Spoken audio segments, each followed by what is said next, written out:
Mister gold cooking coconut oil. இது சமையலுக்குன்னு ஸ்பெஷலா தயாரான பியூர் கோகனட் ஆயில். சமையலுக்கென்று ஸ்பெஷலான mister gold cooking coconut oil. மாணவர்களின் சிந்தனைகளை வடிவமைக்க SNS, மாணவர்களின் தனித்திறமைகளை மேம்படுத்த SNS, மாணவர்களின் சாதனைகளை போற்றும் SNS Academy and International CBSE Fingerprint School, Kovai. Taste the Milky Mist ice cream. Milky Mist ice creams.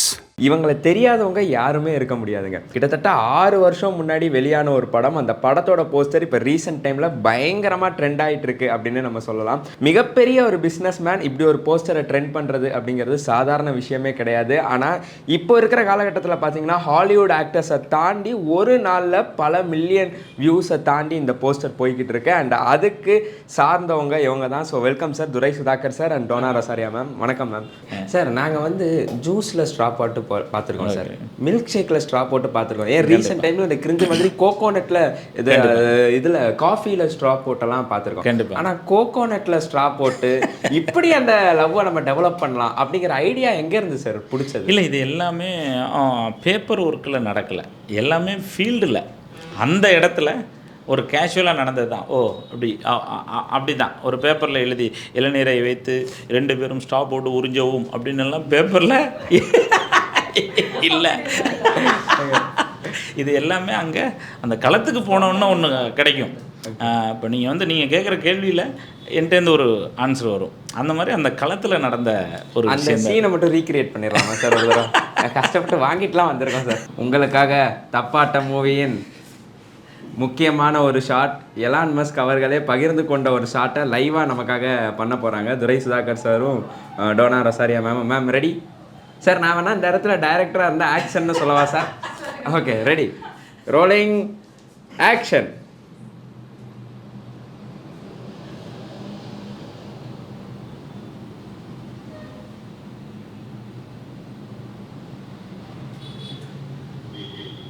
நீங்கள் எல்லாருமே அதை போஸ்டராக தான் பார்த்துருப்பீங்க. ஃபார் தி ஃபர்ஸ்ட் டைம் வீடியோவாக பார்க்குறீங்க. Thank you sir. Thanks a lot ma'am. Thank you ma'am. Thank you. Okay நான் சார், இது வந்து ஒரு சாதாரண விஷயம் கிடையாது. கிட்டத்தட்ட ஒரு 6-7 வருஷத்துக்கு முன்னாடி வந்த ஒரு படம். அந்த படத்தோட போஸ்டர் வந்து ஒரு மிகப்பெரிய பிஸ்னஸ் மேன் தன்னோட எக்ஸ் வலைத்தளத்தில் ஷேர் பண்ணுறாங்க. அது அவ்வளோ பெரிய வியூஸ் அடிக்குது, அவ்வளோ பெரிய ஹிட்ஸ் அதுக்கு கிடைக்குதுங்கிறத பார்க்குறப்போ ரொம்ப சந்தோஷமாக இருக்குது. ஸோ அதை நீங்கள் எப்படி சார் பார்க்குறீங்க? இதை எப்படி பார்க்குறேன்னா, இந்த வடிவேலு ஒரு படத்தில் கோவிலில் மணி அடிச்சுக்கிட்டு இருப்பார்.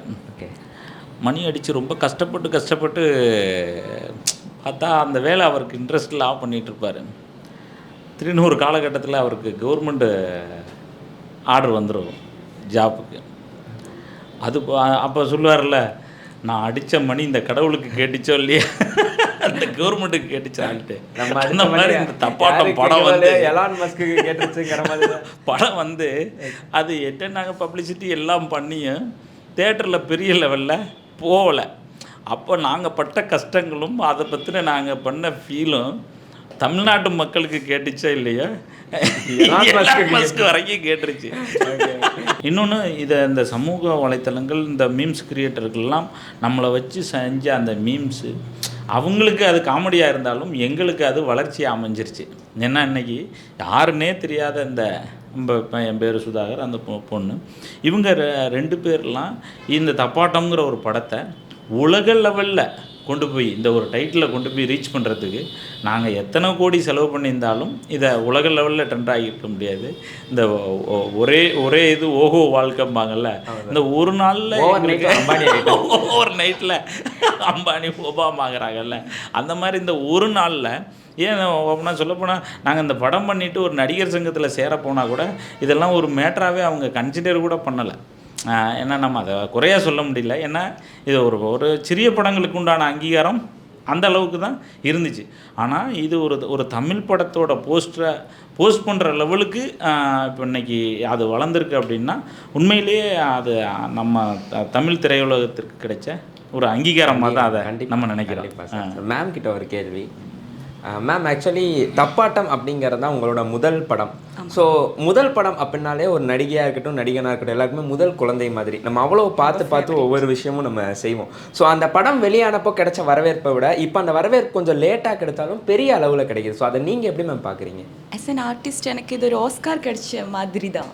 முதல் படம், முதல் போஸ்டர், அது வந்து இவ்வளோ பிரபலமாக வந்ததுக்கு எங்களை ஒரு ஆர்டிஸ்ட்டை பொறுத்து இது ஆஸ்கார் தான் எல்லாருக்கும் தெரிஞ்சிடுச்சு, எல்லாருக்கும் ஃபேஸ் ஐடென்டிஃபை பண்ண தெரியுது. So happy.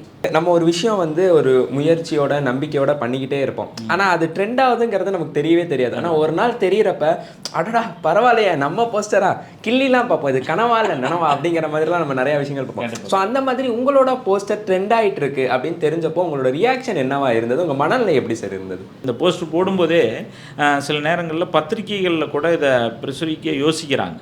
இது ரொம்ப ஆபாசமாக இருக்கோ ஃபஸ்ட்டு நாங்கள் ஆடு கொடுக்கும்போது, அப்போது இது ஆபாசமாக இருக்கோ அப்படிங்கிறது மாதிரி இல்லைங்கிறத அவங்களுக்கு நம்ம புரிய வைக்கிறோம். ஏன்னா இதை ஃபஸ்ட்டு பார்க்குறோன்னா ஏதோ தப்பான போஸ்டரோ அப்படின்னு அந்த ஒரு ஃபஸ்ட் எடுத்தோடனே ஒரு இது வரும்ல. இப்போ இது தெரிஞ்சிருச்சு, ஓ இது வந்து ஒரு சினிமா, இது ஒரு சாதாரண ஒரு கணவன் மனைவிக்குள்ளே நடக்கிற ஒரு அன்னோனியம் தான் இது. இப்போ நம்ம சின்ன சின்ன விஷயங்கள் நம்ம பிள்ளைங்களுக்கெல்லாம் இப்போ ஒரு பிஸ்கட்டையோ முட்டாயோ கடிச்சு கொடுக்குறோம், இந்த மாதிரியான ஒரு விஷயந்தான். இதை நம்ம போயிட்டு ஒரு சுகாதார ரீதியிலெல்லாம் நம்ம இதை ஆராயக்கூடாது. இது வந்து ஒரு கலை. நம்ம கணவன் மனைவிக்குள்ளற, அவங்க ஃபேமிலிக்குள்ளற, அம்மா அப்பா, அப்பா பையன், அப்பா பொண்ணு, அம்மா கணவன் மனைவி, இவங்களுக்குள்ளற ஒரு சின்ன சின்ன விஷயங்கள் இதெல்லாம் ஒரு நல்ல விஷயந்தான். கலையாக மட்டும் பாருங்க, அவ்வளோதான். சார் மேம் கிட்ட மேம், இப்போது இந்த போஸ்டர் ரிலீஸ் ஆகி பயங்கர ட்ரெண்ட் ஆகுது, சார் மட்டும் ட்ரெண்ட் ஆகல, நீங்களும் பயங்கரமாக ட்ரெண்ட் ஆகிக்கிட்டு இருக்கீங்க. ஸோ அதுக்கடுத்து உங்களுக்கு எதுவும் வாய்ப்புகள் வந்ததா மேம்? ஆமாம், வாய்ப்புகள் வந்தது. அது ஒரு 2-3 சொன்னீங்கன்னா எக்ஸ்க்ளூசிவாக எங்களுக்கு கொஞ்சம் ஹாப்பியாக இருக்கும் மேம். இப்போ வரல, இதுக்கு முன்னாடி நான் பாடம் நடிச்சிட்டு தான் இருந்தேன். Okay, I am waiting. Sir இப்போ சோஷியல் மீடியா வந்து ஒரு மிகப்பெரிய வளர்ச்சி அடைஞ்சிருக்கு சார். நம்ம எங்கே போனாலும் சோஷியல் மீடியா தான். நம்ம தூங்கினாலும் இன்ஸ்டாகிராம், அந்த ஒரு இதில் சொன்ன மாதிரி சார் அது ஆக்ஷன் மேடம், ஸ்னாப் எடுத்தா சல்லுன்னு ஸ்ட்ரீக் அனுப்புகிறான், இன்ஸ்டாவில் ஃபீட் போடுறாங்கிற மாதிரி தான் போயிட்டுருக்கு. அப்படி இருக்கிற காலகட்டத்தில் அந்த சோஷியல் மீடியா அவ்வளோ பெருசாக வளர்ந்துருக்கா, மிக முக்கிய காரணம் மீமர்ஸும் மீம் பேஜஸும். ஸோ அந்த மீம் பேஜஸ்னால தான் உங்கள் படத்தோட போஸ்டர்ல எவ்வளோ பெரிய ட்ரெண்டாக இருக்குது. ஸோ அந்த மீமர்ஸ்க்கு நீங்கள் என்ன சொல்லணும்னு ஆசைப்பட்றீங்க சார்? அவங்களுக்கெல்லாம் அந்த நேரத்தில் கோடான கோடி நன்றி. நேற்று கூட அந்த எலன் மஸ்க் அந்த இதோட கமெண்ட்ஸில் கூட யாரோ ஒருத்தர் காமிச்சாங்க. நான் நேற்று ஒரு தேங்க்ஸ் சொல்லியிருந்தேன் நான் இந்த ப்ரெஸ்ஸில் அந்த மீம்ஸ் கிரியேட்டருக்கெல்லாம். மீம்ஸ் கிரியேட்டருக்கு நன்றி சொன்ன ஒரே ஆள் இவன் தான்டா, யாரா அவனை புடுறான்ட்டு ஒரு கமெண்ட் போட்டிருக்காங்க. நல்லதோ கெட்டதோ அதை எடுத்து கொண்டு போய் சேர்க்குறதுக்கு ஒரு விஷயத்த, இப்போ நம்ம ஒரு கதை சொல்லும்போது கூட ஒரு விலங்குகளையோ ஒரு பறவையோ சொல்லி தான் நம்ம ஒரு கதை சொல்கிறோம். அதுபோல் எதையோ ஒருத்தருக்கு சொல்கிறதுக்கு எதையோ ஒன்று காமிச்சா தான் அதை அவங்கள்ட்ட கொண்டு போய் சேருது. அதனால் மீம்ஸ் கிரியேட்டர்கள் அதை கொஞ்சம் ரொம்ப கொச்சப்படுத்தாத வகையில் என்ன பண்ணாலும் அதை ஏற்றுக்கக்கூடிய மனப்பக்குவத்தில் எல்லாருமே இருக்காங்க. அதனால் இந்த நேரத்தில் அவங்க எல்லாருக்கும் நான் ஒரு பெரிய நன்றியை தெரிவிச்சுக்கிறேன். Ton sir. அண்ட் இறுதியாக இந்தியா கிளிட்ஸ் சார்பாக மனமார்ந்த வாழ்த்துக்கள் சார். ஏன்னா சாதாரண விஷயம் இல்லை இது. இப்போ இருக்கிற காலகட்டத்தில் வந்து மீடியாவில் சாதிக்கணுங்கிறது பல பேரோட கனவாக இருக்குது. அப்படியே சாதித்தாலுமே லக்கால் ஜெயிச்சிட்டாங்க அப்படின்னு சொல்கிற மனிதர்கள் தான் அதிகம். ஆனால் லக்குமே வந்து நமக்கு ஹார்ட் ஒர்க்கும் உழைப்பும் போட்டால் தான் அந்த லக்கே நமக்கு உதவியாக இருக்கு. ஒரு மிகச்சிறந்த உதாரணமாக 2 பேருமே இருக்கீங்க. ஏன்னா சிறந்த உதாரணம் சார். எத்தனை வாட்டினாலும் நான் சொல்லலாம். 7 வருஷத்துக்கு முன்னாடி வந்த ஒரு படம், அந்த படத்தோட போஸ்டரை ஒரு மிகப்பெரிய பிஸ்னஸ் மேக்னெட் எடுத்து அவரோட இதில் ஷேர் பண்ணுறாருங்கிறது சாதாரண விஷயம் இல்லை. நீங்கள் மென்மேலும் வளரணும். எனக்கு உங்களை வாழ்த்த வயசில்லை சார். ஸோ அதனால் வணங்குறேன். ஸோ அடுத்தடுத்த படங்கள் உங்ககிட்ட இருந்து நாங்கள் வெயிட் பண்ணிட்டு இருக்கோம் சார். ஸோ மக்களே, மீண்டும் உங்களை சந்திக்கும் வரை உங்களோட விடைபெறுவது உங்கள் விஜே நிலையன் மற்றும் துரை சுதாகர் சார் மற்றும் தோனா ரசாரியா மேம். நன்றி, வணக்கம்.